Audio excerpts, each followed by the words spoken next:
Welcome, friends and warriors, to another episode of Power Over Pink. I am your host and breast cancer survivor, Tara Cam. Typically, we do warrior stories of survivors, thrivers, and co-survivors with breast cancer, but today I'm so excited to change it up just a little bit to introduce you to someone I met and fell in love with, Tina Wright, and her friend Stephanie, Stephanie, what's your last name?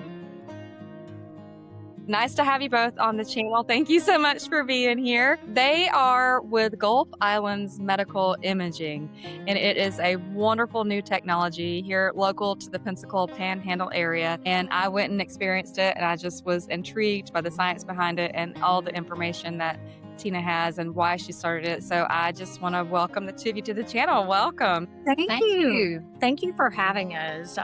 This opportunity to speak.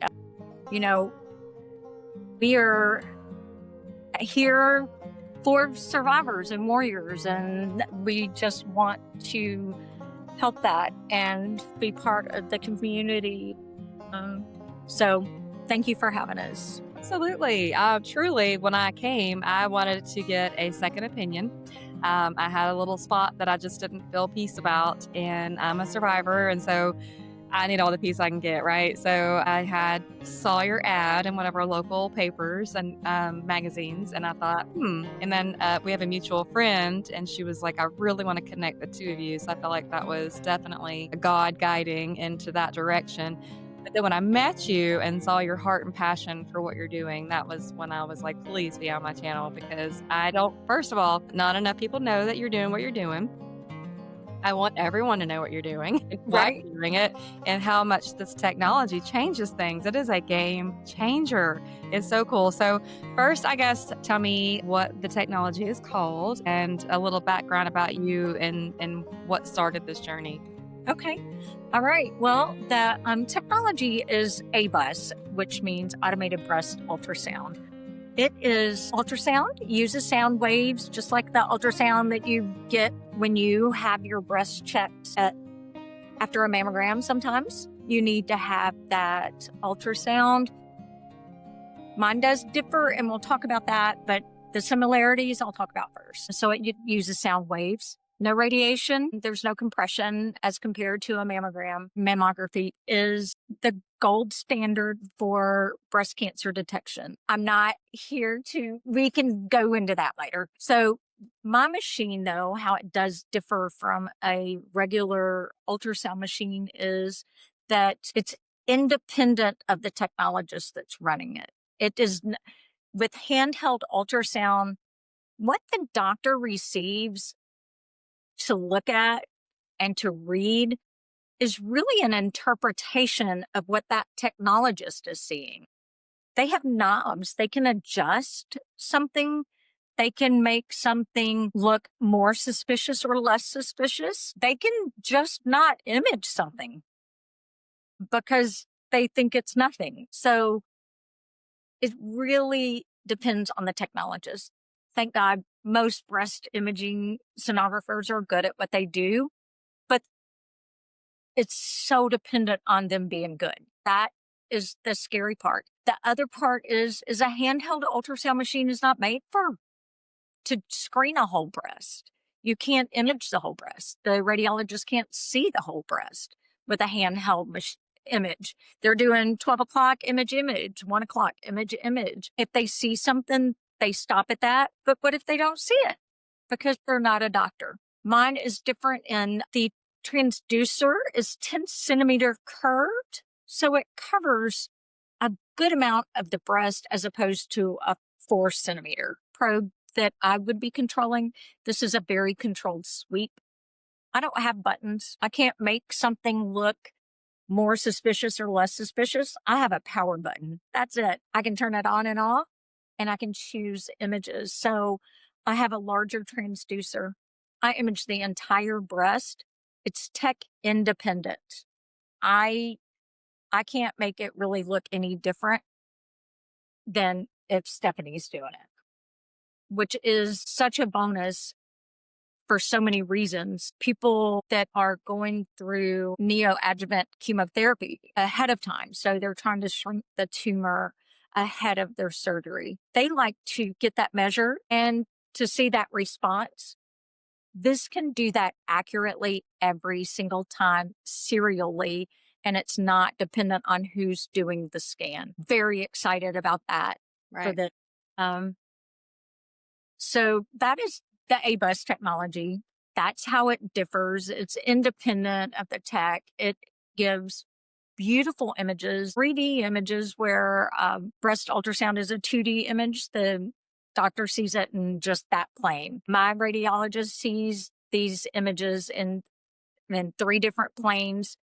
He looks at it in one plane, wherever his cursor is. If he sees something suspicious in that plane, that cursor is automatically in that exact area in the other two planes as well. So he's seeing it three different planes all at the same time. So it is amazing. I'm so excited to have it. I was really excited that you have it because I feel like being a dental hygienist, I'm looking at images all day long as well. And I have been doing this for 23 years, and I can tell you that I miss things. I mean, we're all human. If we're in a hurry or we're hungry or, the image was just canted just a little bit or, so I take the same image a few times to get that in between the teeth kind of, but I mean, we're all human and error is a huge factor in medical. So for me, hearing that it got the full image of the breast and all the way down to the, breastbone, even, yeah, that's a wonderful image that would catch so much more than a small wand. Absolutely. I know you've been in mammography for years. Has Stephanie as well? Tell me your background. So I have just been in mammography since 2022. Okay. My family, we moved from West Tennessee. I've been a nurse for 10 years, and this was the first job that I interviewed for, and I accepted the job, and it's been wonderful. And I feel like that this has been where I was meant to be with Tina in doing that, because this has been probably the most rewarding area of nursing that I've been in, where I can actually see the same patients, our patients, and the impact and the difference that we do make, and how much it's helping versus some of the area other nursing that. Yeah, absolutely. And Tina, you've been in it as well. Yes, 21 years. So I love that interaction. Love just kind of becoming family. I've been through the joys and the tears, and we're not scared to cry. Unfortunately, I will cry right with someone. And that's kind of what led to this.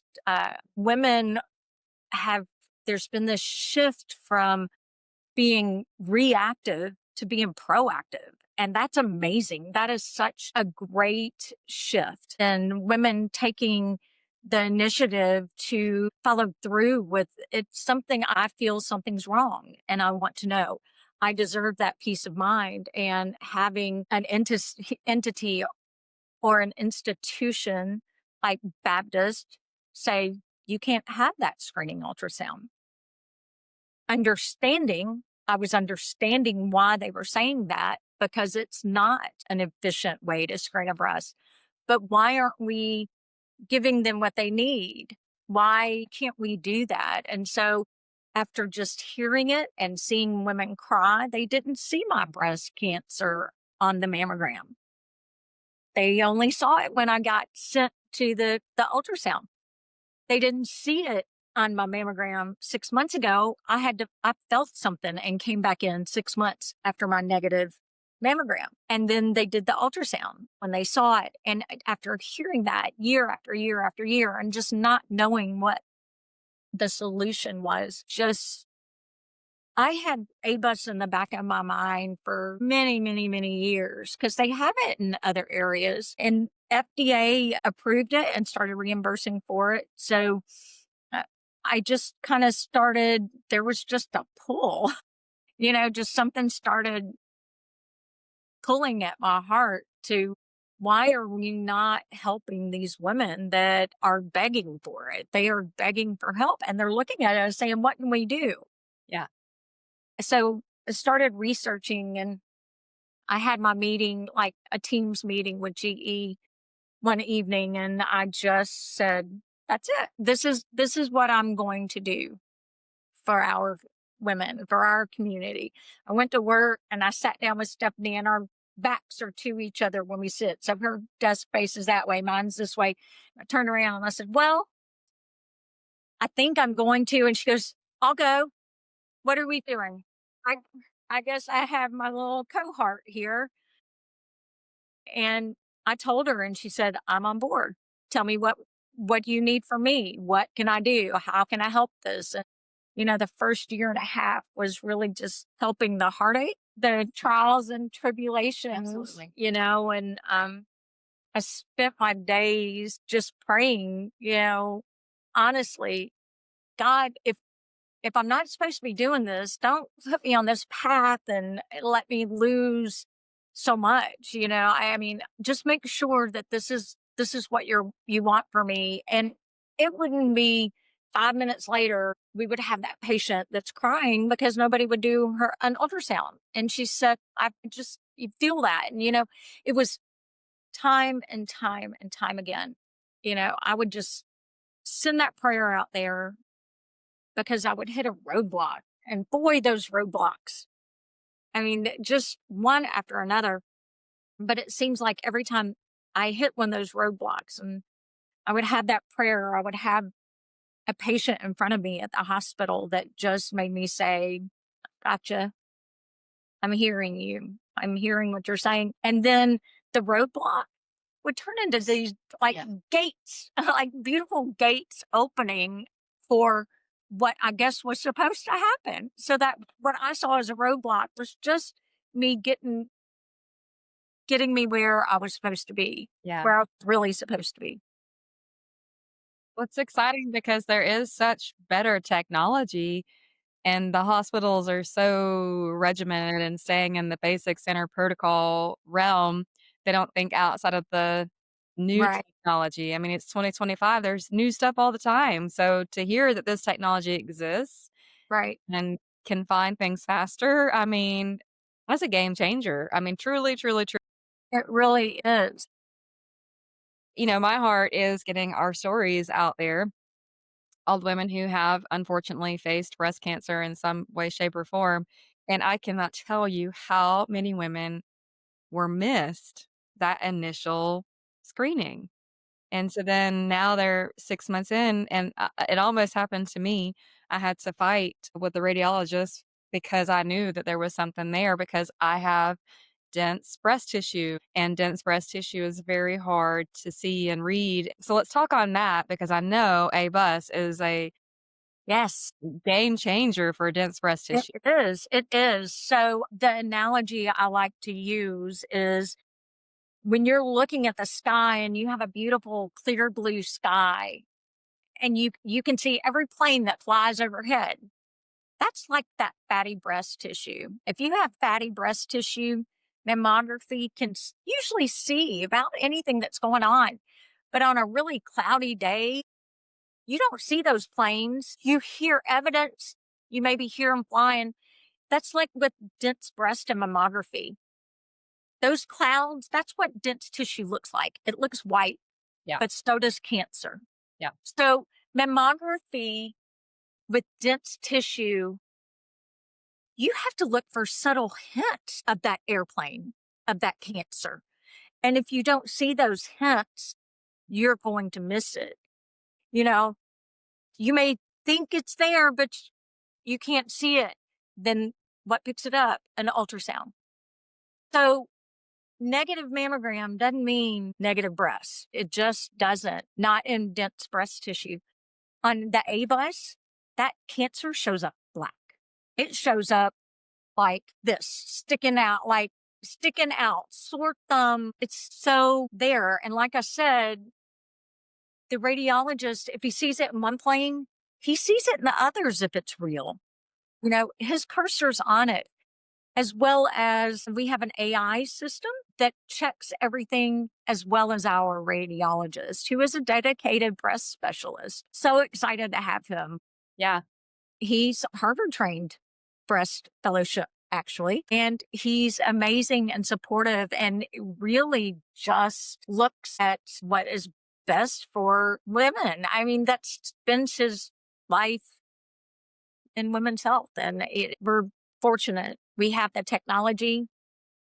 We have the Yeah. if you have the technology, but you don't have the humanity, you're still kind of missing something. You have to have the people that care about it. And he is another one of the blessings that, because I found him a year before I could even commit to trying to open, I had to have somebody read them. And then it kept taking longer and longer and longer. And he just didn't give up. He waited. I mean, he just check in and say, "Hey, Tina, what, I feel like I'm not giving you support you need. Is there, what can I do to help you?" And he still does that. Yeah. If I send an email and he senses a little stress, he's calling.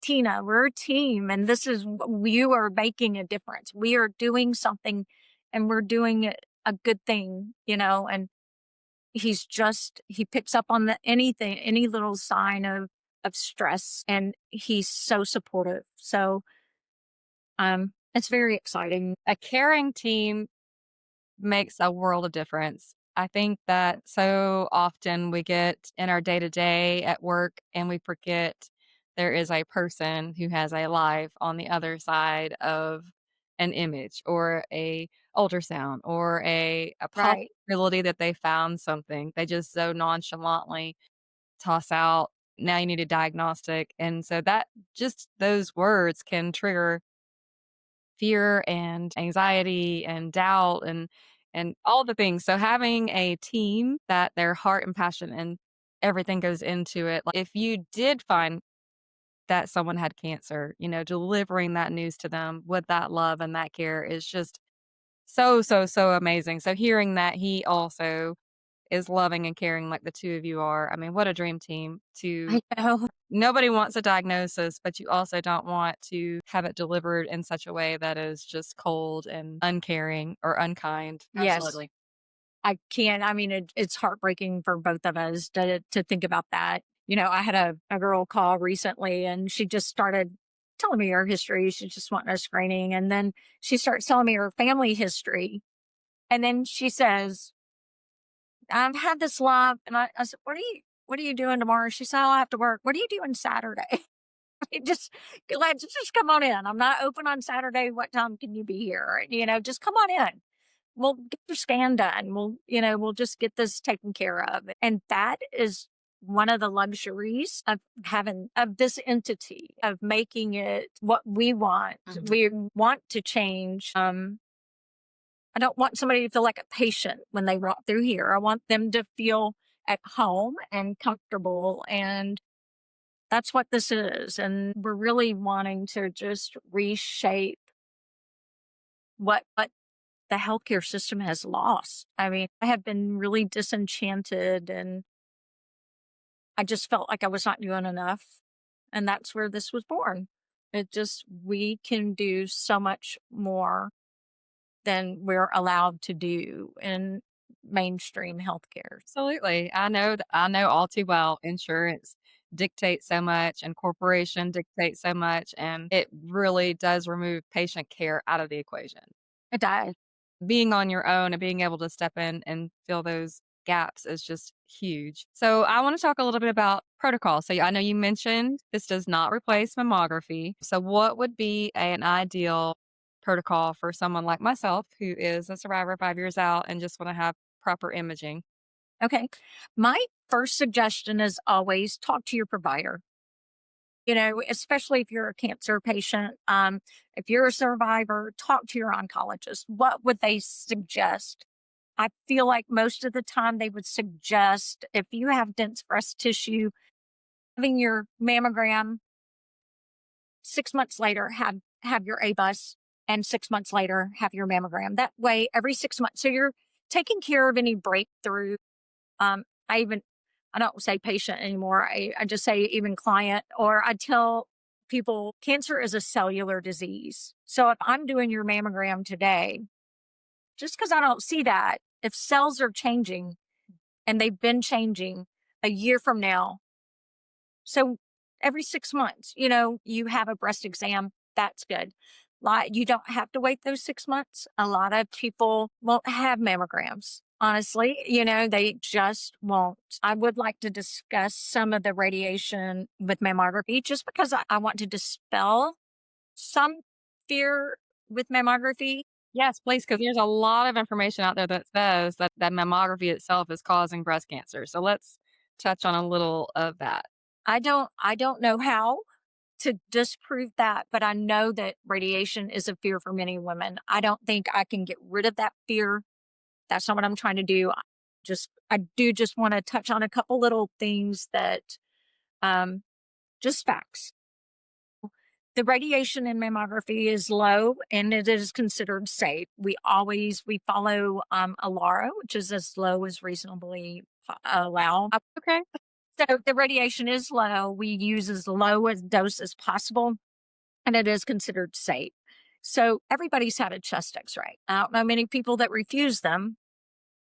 If you're coughing, you go and have one. You can have 8 3D mammograms for that one chest X-ray. There's that. An abdominal CT. Seems like everybody has CTs and they dish those out like a deck of cards. They're just dealt all day. You can have 10 3D mammograms for one just abdominal CT. So I just wanted to kind of put that into perspective. I have heard a lot of talk about the compression damaging on a cellular level. That's not been proven or disproven. Right. So I did want to recognize that that is a concern now. As far as the tissue damage, I don't know. I do think that, like I said, women are becoming proactive and less reactive. They're not wanting to do it. We're not turning people away that don't want to have mammograms. We are here to save lives. We are not here to try to change somebody's mind.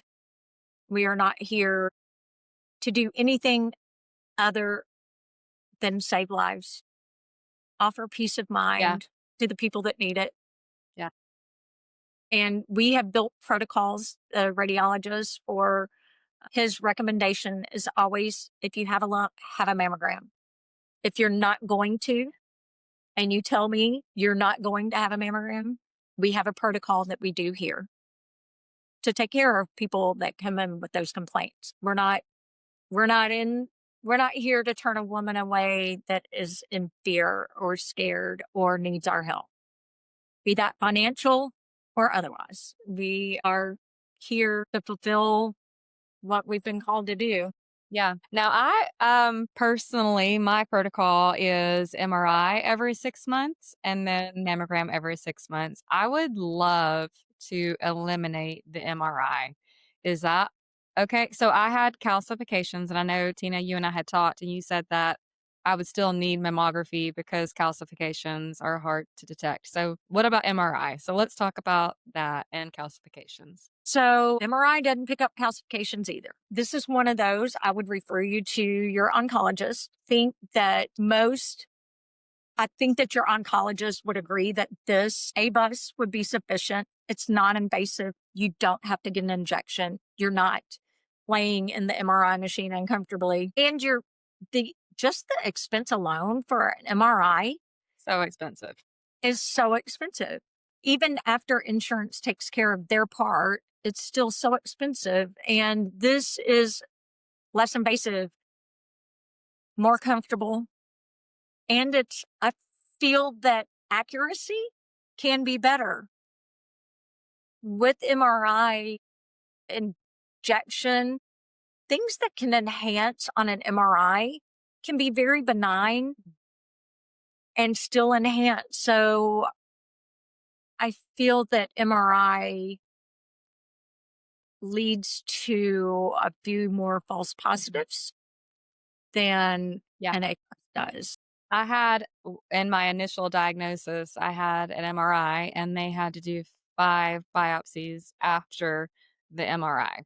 All 5 came back fine, but Yes. it did show a lot of areas that were and biopsies are miserable. Yeah.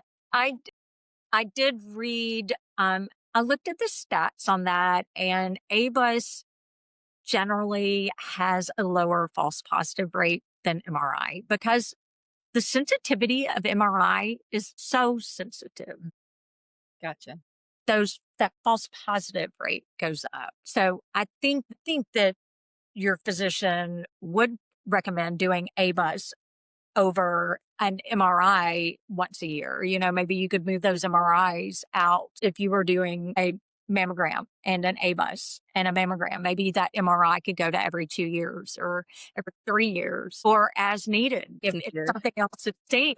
I mean, it's expensive, and the dye, there's so many And people it's uncomfortable. dyes, and it's uncomfortable. I have a bad shoulder, and you have to lay chest into it, and by the time I was done, oh, my shoulder had locked up. I mean, it was just a hot mess. I really was like, "Do I need to do this anymore anyway? I'm 5 years out." I mean, there's a lot of things. I 5 years.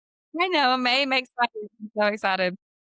But I would obviously get all this okay through my oncology team, but, cost effectiveness is huge for me. So my cost after my insurance for my MRI was almost $700.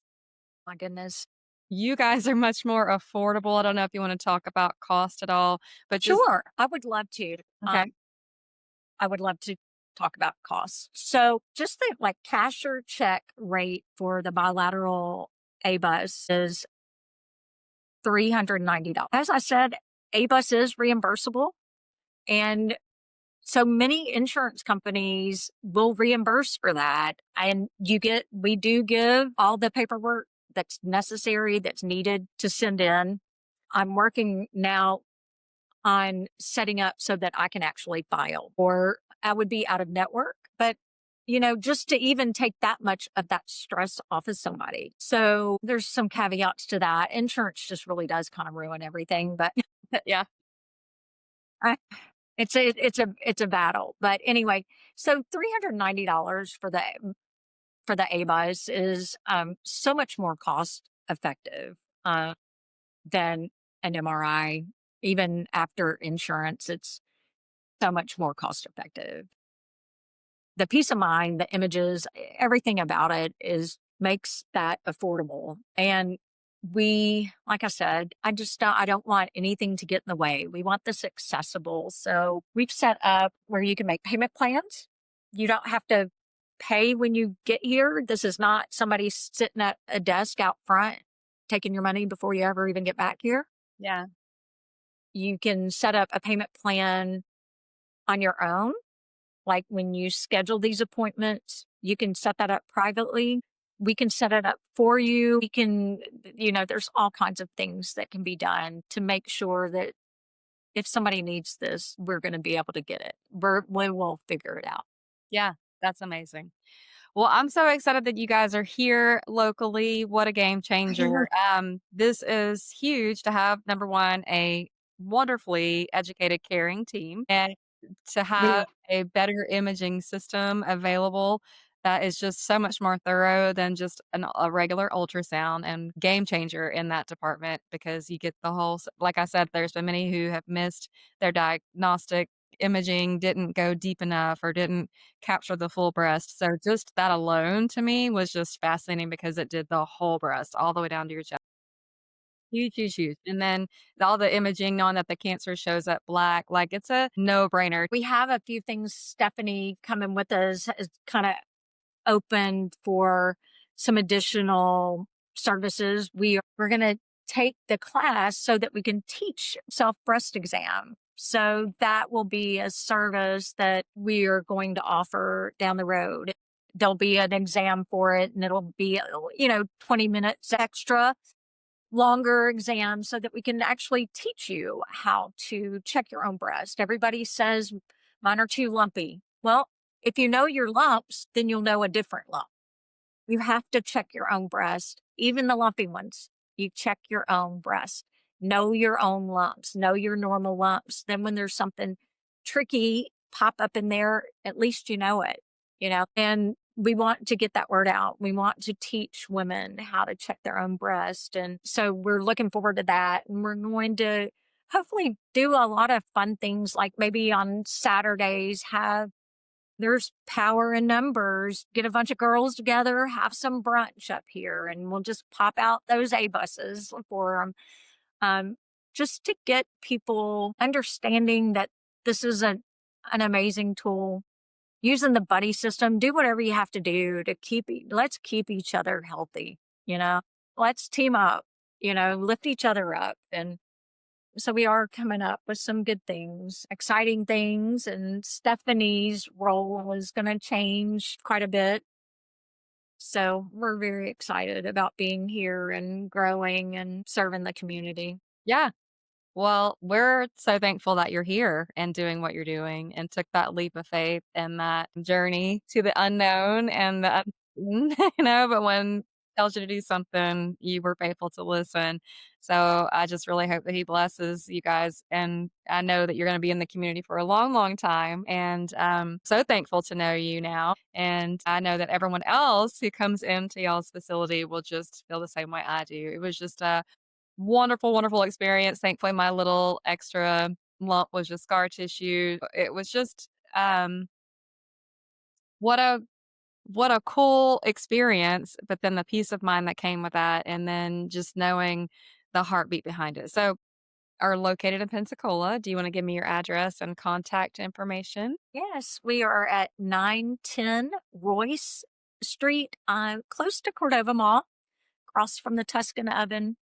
We are located within Pensacola Wellness. Dr. Ken Mitchell is another godsend. He really is just another blessing. Being here is a complete blessing. Our phone number is 448-432 GIMI, GIMI, which is 4464.